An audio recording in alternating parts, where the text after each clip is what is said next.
সবকটা জানালা খুলে দাও না, আমি গাইব গাইব বিজয়ের গান। ওরা আসবে চুপি চুপি, যারা এই দেশটাকে ভালোবেসে দিয়ে গেছে প্রাণ। সবকটা জানালা খুলে দাও না, আমি গাইব গাইব বিজয়ের গান। ওরা আসবে চুপি চুপি, যারা এই দেশটাকে ভালোবেসে দিয়ে গেছে প্রাণ। শিক্ষার্থী বন্ধুরা, তোমরা কেমন আছো? আশা করি আল্লাহ পাকের অশেষ রহমতে তোমরা ভালো আছো। আলহামদুলিল্লাহ, আমি তোমাদের দোয়ায় ও আল্লাহ পাকের অশেষ রহমতে ভালো আছি। আজকে এই পাঠে অর্থাৎ অনলাইন ক্লাসে দশম শ্রেণীর শিক্ষার্থীদের বাংলাদেশের ইতিহাস ও বিশ্ব সভ্যতা নিয়ে আলোচনা করব। বরাবর ন্যায় পাঠ উপস্থাপনায় আমি আছি মোহাম্মদ আব্দুল হালিম চৌধুরী, সহকারী শিক্ষক, সুখবিলাস উচ্চ বিদ্যালয়। আজকে অধ্যায় 1 ইতিহাস পরিচিতি। প্রথম অধ্যায়ের ইতিহাস পরিচিতির যে পাঠ, যে বিষয়গুলো আলোচনা করব তা হচ্ছে ইতিহাসের উপাদান ও ইতিহাস পাঠের প্রয়োজনীয়তা। তাহলে বন্ধুরা, এই পাঠ শেষে আমরা যে বিষয়গুলো জানতে পারব, ইতিহাসের উপাদানগুলোর ব্যাখ্যা করতে পারব, ইতিহাস পাঠের প্রয়োজনীয়তা আলোচনা করতে পারব। ইতিহাসের উপাদান। ইতিহাসের উপাদান যেসব তথ্য প্রমাণের উপর ভিত্তি করে ঐতিহাসিক সত্যকে প্রতিষ্ঠিত করা সম্ভব তাকে ইতিহাসের উপাদান বলা হয়। তাহলে আমরা জানি ইতিহাস হচ্ছে অতীতের ক্রমবিবর্তন ও ঐতিহ্যের বস্তুনিষ্ঠ বিবরণে হলো ইতিহাস।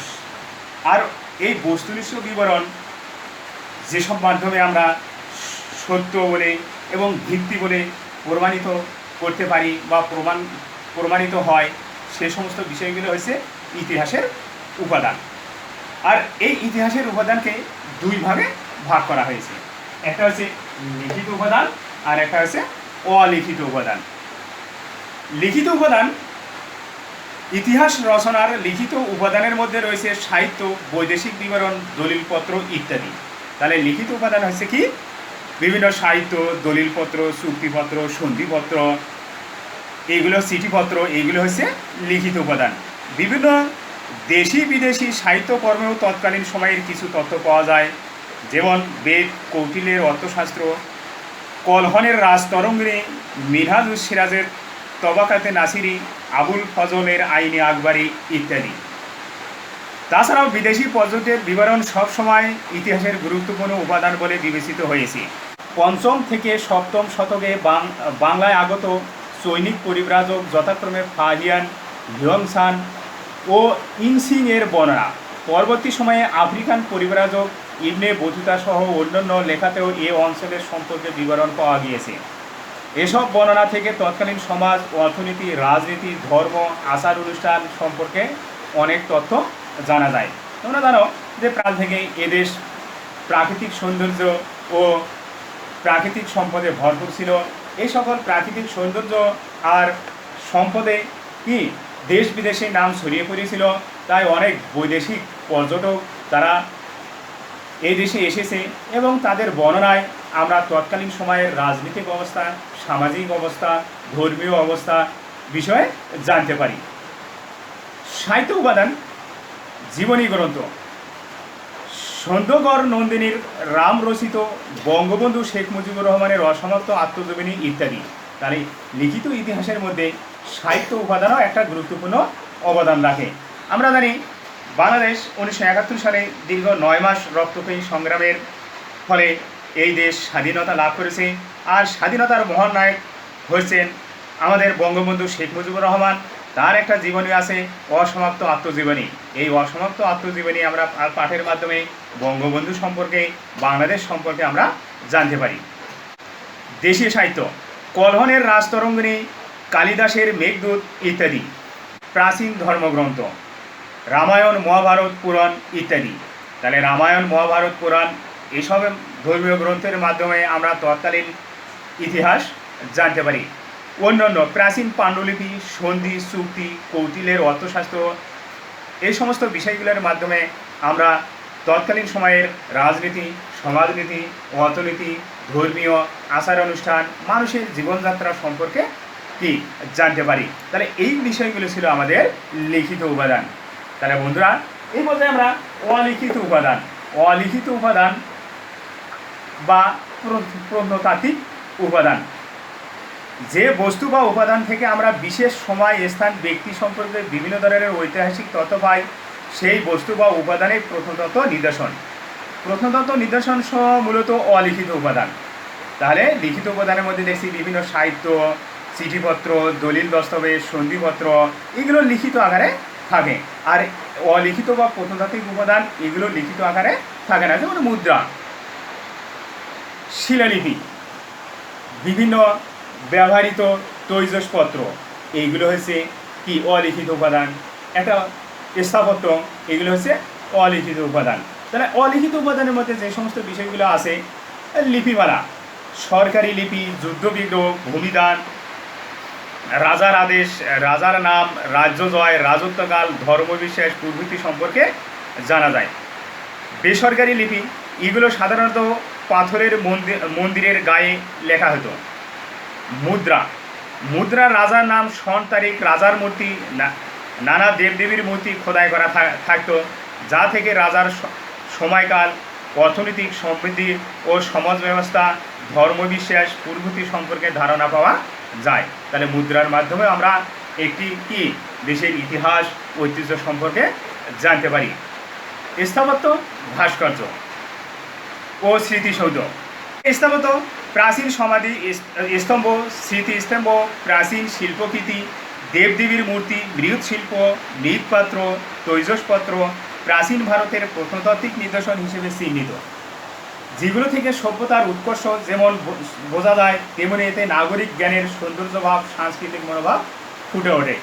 প্রত্নতাত্ত্বিক ধ্বংসাবশেষ, বগুড়ার মস্তানগড়, নরসিংদীর ওয়ারি বটেশ্বর ইত্যাদি। এই সমস্ত ধ্বংসাবশেষ থেকেও আমরা তৎকালীন ইতিহাস সম্পর্কে জানতে পারি। প্রচলিত বিশ্বাস বা প্রথা, অতিকথন, রূপকথা, গান, কাহিনীমালা ইত্যাদি। বেদ প্রথম থেকে গুরু শিষ্য পরস্পরায় মুখে মুখে প্রচলিত ছিল, এর জন্য একে শ্রুতি বলা হতো। পরবর্তীকালে একাধিক রচয়িতা যেমন ঋষি বশিষ্ঠ, বিশ্বমিত্র, ভরদাস, রামদেব, ভুণ্ড প্রমুখ দীর্ঘদিন ধরে বেদ রচনা করেন। পুঁথি, এক সময় পুঁথিও মানুষের মুখে মুখে প্রচলিত ছিল।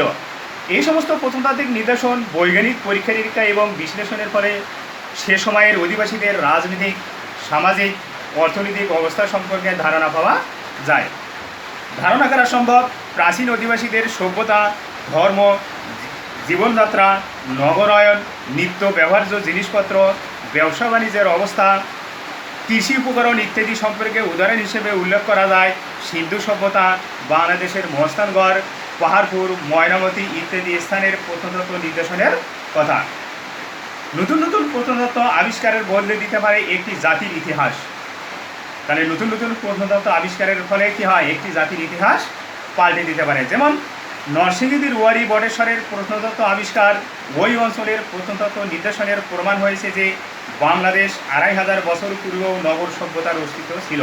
তাহলে নরসিংদীর ওয়ারি বটেশ্বরে যে আমরা প্রত্নতত্ত্ব নিদর্শন পাওয়া গেছে, সেখান থেকে ধারণা করা হয়েছে যে বাংলাদেশের নগর সভ্যতার ইতিহাস অতি প্রাচীন, 2500 বছর পূর্বে।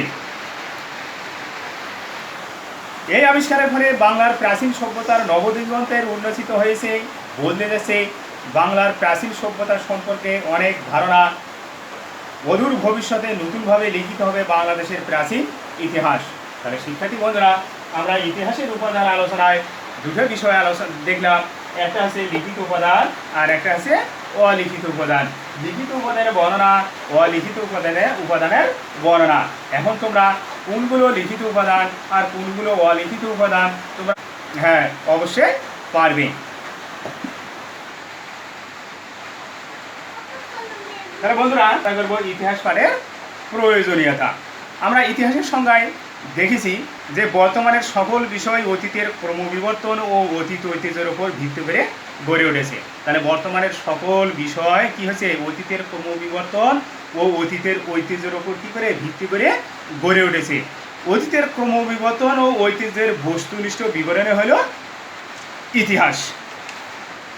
মানব সমাজ ও সভ্যতা বিবর্তনের গবেষণালব্ধ সত্যের উপস্থাপনাই হলো ইতিহাস। ইতিহাস পাঠ মানুষকে অতীতের পরিপ্রেক্ষিতে বর্তমান অবস্থা বুঝতে এবং ভবিষ্যৎ সম্পর্কে অনুমান করতে সাহায্য করে। তাহলে ইতিহাস কী করে, অতীতের পরিপ্রেক্ষিতে বর্তমান অবস্থা বুঝতে এবং ভবিষ্যতে সম্পর্কে অনুমান করতে কী করে, সাহায্য করে।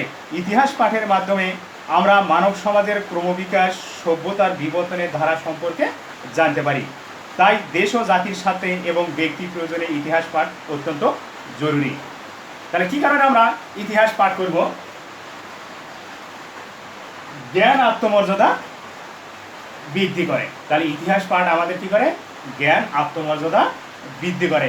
অতীতের সত্যনিষ্ঠ বর্ণনা মানুষের জ্ঞান পরিধি বৃদ্ধি করতে সাহায্য করে।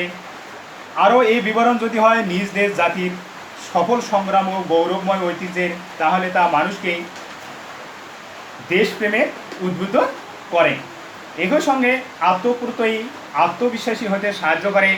সেক্ষেত্রে জাতীয়তাবোধ, জাতীয় সংহতি সুদূরকরণের ইতিহাস পাঠের বিকল্প নেই।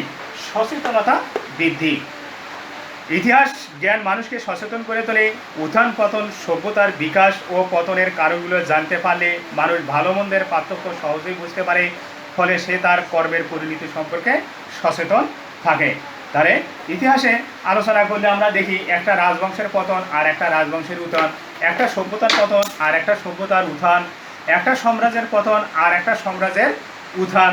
এই উত্থান পতন কিছু কারণ আছে, প্রাকৃতিক কারণ আছে, মানুষের কি সৃষ্ট কারণ আছে। এই কারণ ইতিহাস পাঠ করলে আমরা এই কারণগুলো জানতে পারি এবং সেই বিষয়ে আমরা কি হতে পারি, সচেতন হতে পারি। দৃষ্টান্তের সাহায্যে শিক্ষা। ইতিহাসের ব্যবহারিক গুরুত্ব অপরিসীম। মানুষ ইতিহাস পাঠ করে অতীত ঘটনাবলী দৃষ্টান্ত থেকে শিক্ষা নিতে পারে। ইতিহাসের শিক্ষা বর্তমানের প্রয়োজন কাজে লাগানো যেতে পারে। ইতিহাস দৃষ্টান্তের মাধ্যমে শিক্ষা দেয় বলে ইতিহাসকে বলা হয় শিক্ষণীয় দর্পণ। তাহলে ইতিহাস কি দৃষ্টান্তের মাধ্যমে আমাদেরকে শিক্ষা দেয়, সে কারণে ইতিহাসকে আমরা শিক্ষণীয় দর্পণ বলি। ইতিহাস পাঠ করলে বিচার বিশ্লেষণ ক্ষমতা বাড়ে, যা দার্শনিক দৃষ্টিভঙ্গি তৈরিতে সাহায্য করে। ফলে জ্ঞান চর্চার প্রতি আগ্রহ জন্মে। শিক্ষার্থী বন্ধুরা, এ পর্যায়ে আমরা ইতিহাস পাঠের প্রয়োজনীয়তা আলোচনা করলাম। আজকে আমরা যে বিষয়ে আলোচনা করছি একটা হলো ইতিহাসের উপাদান আর একটা ইতিহাস পাঠের প্রয়োজনীয়তা। তাহলে এই বিষয়টা তোমরা আরও বাড়িতে ভালো করে পড়বা, কেমন? আজ এ পর্যন্তই। দেখা হবে আগামীতে আবার কোনো নতুন বিষয় নিয়ে, নতুন পাঠ নিয়ে। ততদিনে তোমরা ভালো থাকবে, ঘরে থাকবে, সুস্থ থাকবে, স্বাস্থ্যবিধি মেনে চলাফেরা করবে। ধন্যবাদ।